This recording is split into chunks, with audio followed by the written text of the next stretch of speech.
Dave Coulter joining us from Oakland County. I mean, everybody loves us, right, Dave? Dave, I always love your show. It's a pleasure to be with you. And you might investigate things, but you do it in a nice way. Well, you're fine. Hey, I just want to say, I just want to let you know, a little earlier we talked to Pastor Coley Gracie at Shiloh Baptist Church. Program you talked about last week. And is now being implemented today to make testing more available around Pontiac, and all of Oakland County is working out great. You want to talk about it a little bit, Dave? I would. They've been a great partner, and we have 14 faith-based partners now that are doing testing with us. Look, one of the things we found out early on in this pandemic was that African Americans were having worse outcomes. African Americans are about 14% of the population in Oakland County, but they're about 30% of the infections and 36% of the deaths in our county. So we knew that we had to address this. And so through our mapping, we mapped these infections by zip code, and we saw that in some of our African American communities that this is where COVID had been rearing its ugly head the worst. And so in these communities, the faith-based communities, the pastors and the ministers have a great relationship with their residents and their congregations. And so we said, why don't we leverage that to help get to their congregations and the residents in these communities in a way that maybe the health department couldn't do on our own. So we partnered with 14 different faith-based organizations, churches in these communities, and we're going to do the testing right at their locations. And is this going to continue for a while? Is this a trial program for now, or do you have a schedule associated with this? There's a schedule. It's on the website. Right, you can find all the information. We're going to do it for a while. We'll see how long we need to do it. We want to do it until we get as many people tested as possible. So when people stop signing up for the testing, I suppose we'll revisit it. But remember, it's important for everyone to get tested, not just African Americans, but everyone, whether you have symptoms or not. And especially, by the way, and this is a very sobering statistic to me, if you're an older person. Now, for those of us like myself who are older than 50, 97% of the deaths in Oakland County have been among people older than 50. So it's really important if you know that you have it, because even if you don't have symptoms, you can be spreading it to your loved ones without even knowing it. So it's really important to get tested, whether you do that at a church, whether you do that through the county's drive-through locations, or in some other place. It's testing and tracing, as we call it, is going to be really important to helping keep our economy going. Dave Coulter, meet our friend Ronnie Dahl, now on the show with us. Ronnie? One of the questions I have about testing is this just a snapshot in time for right now? So if I go get tested, it's negative now. What if I'm like a week from now or 2 weeks prior? Is it testing the antibodies to see if I've ever had it? So that's a very good question. The testing that we're doing now is a moment in time. It just tells you that at that moment you were not positive. So you have to continue to take precautions, do the social distancing, the hand washing, and the masks going forward to keep from getting the virus. So if you're an essential worker, you're back to work and you're exposed to the public, we recommend that you do sort of regular testing. You don't have to do it every day, certainly, but every couple of weeks is a good idea. You mentioned antibody testing. Now, that's a test that will tell you if you've ever had the virus. But there's a couple challenges with the antibody test. Number one, it doesn't necessarily tell you if you're shedding the virus now. It just tells you if you've ever had it. But even a bigger issue for our health department and our public health officials is that the tests are not as accurate. The research hasn't been done on the antibody tests to the extent that they have on the other testing.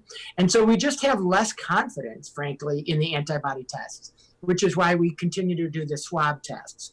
But it is true. It is just a moment in time. So you have to continue to practice the safety protocols that we've laid out in order to stay safe. Dave Coulter, continuing briefly on testing, we've found out this week that we've tested more than 1 million people, or at least we've done more than 1 million tests. Let me get that right. Here in the state of Michigan, that's a big number. I think back about what you're talking about now and that number that we heard earlier this week, and I think back to March when we were struggling to do onesie twosies. We've come a long way, Dave Coulter.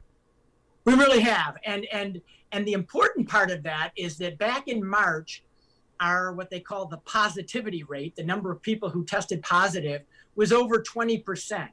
In order to really feel comfortable that you've got at least some kind of handle on the virus, you should be under 10%. The good news now is that what we're seeing in our drive-through testing locations is a positivity rate of about 3.5%. So that's good news. So 96.5% of the people that take it do not have it.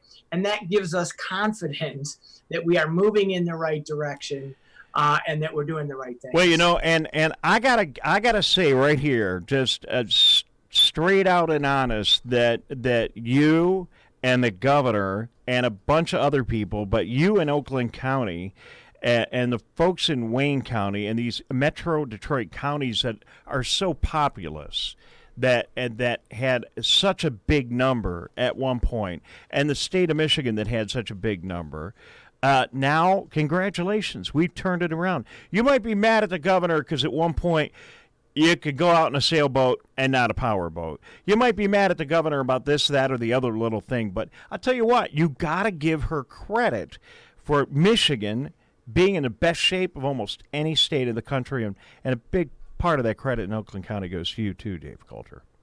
Well, I appreciate that, Dave. You know, we've had to make some very difficult, but I think necessary decisions to keep people alive. And I saw the recent research about Michigan that said that there's no question that perhaps thousands of people's lives have been saved as a result of these very difficult orders, but I think very necessary. And the thing to remember is we haven't defeated it yet.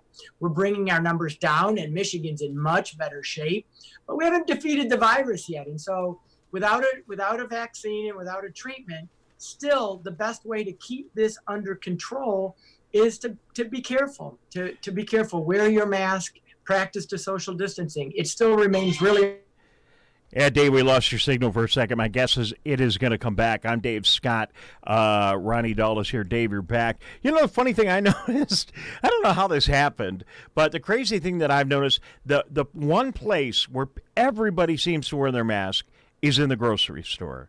You know, we can just, well, I don't know how that happened, but, you know, grocery stores have done a good job, and they were so essential at the beginning. And everybody had to go, and we handled it well. And now I go into my grocery store. You may not see somebody wearing a mask here or there, but man, in the grocery store, everyone's got their mask on. You know, that's funny. I agree with you. And in general, people were better at wearing masks. I think to some degree, masks have been almost politicized. It's almost a statement that you're not going to wear your mask because you're not afraid or something. But this isn't a matter of being afraid, and it shouldn't be used as a political statement. You know, we don't let people walk into stores and restaurants without a shirt or shoes for good reason, health reasons, frankly. And this is just another thing that we can all do. I know it can be uncomfortable. I know it can be inconvenient, but it's just for a little while longer. And it really does help prevent the spread, which right now is the only defense we have. If I can ask you about the testing again, it was such an issue in the beginning with the supply. Do you feel like we're going to run into that issue again if we keep testing, or is the supply chain pretty solid at this point? I worry about that. I wouldn't call it solid. We've done a better job, but in the beginning, there was not enough testing supplies. There were not enough tests. There was not enough laboratory capacity to do all the testing that we should have been doing. We've gotten better at it, but now that you see other states that are spiking, they're going to need the testing and the supplies. And if we have a second wave while they're also spiking, I very, very much worry that these supplies, which should have been coming, not to be political about it, but the federal government should have had a better supply chain on these supplies. And we had to scramble. For a long time, we were out on the market looking all over the world, frankly, for these supplies. And we've gotten better at getting them. But having adequate supplies is still a concern of mine going forward. We only have a minute or so left. Dave Coulter, certainly civic engagement, political engagement, a lot of freedom of speech activity going on here in Oakland County, and it continues. Just any thoughts about how protesters, communities, police departments, folks at the county level are all dealing with these challenging days? Yeah, very, very challenging. And the good news is in Oakland County, we've had lots of demonstrations, but they've all been peaceful. There's been no rioting. There's been no looting. But this is a time where people want to be heard.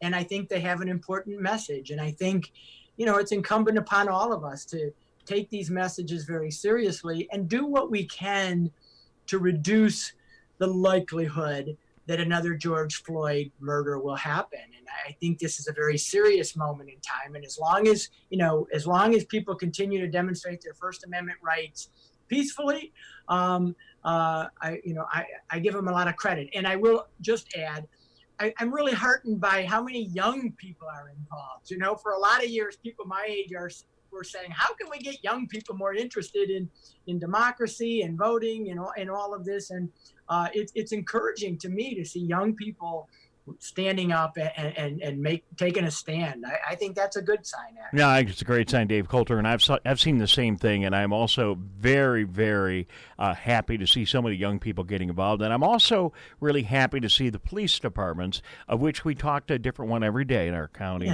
Yeah. Listen, they are absolutely listening. And they're doing good work too, and hopefully we're going to continue to make some progress. Final question, Dave Coulter. Quickly, we talked last time about maybe some restaurants and establishments working their way out to the sidewalk. You see that happening around Oakland County, and I kind of like it. I think it's cool.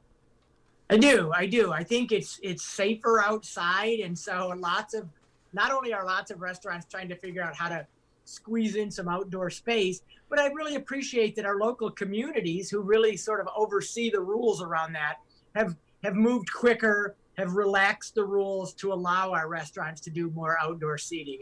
I think that's a good sign and another way that we're working together to try to make this work for everybody. All right, Dave. Thank you. Dave Coulter, County Executive. Good to check in with you. Thanks for taking a couple of minutes for us today. Thanks, Dave, and welcome, Ronnie. Thank you so She's much. oh my goodness, it's so great to have her. I mean, she's a real broadcaster. I'm just some, radio guy that shows up here, but it's really good to have Ronnie Dahl, amazing, with us here. Thanks, Dave.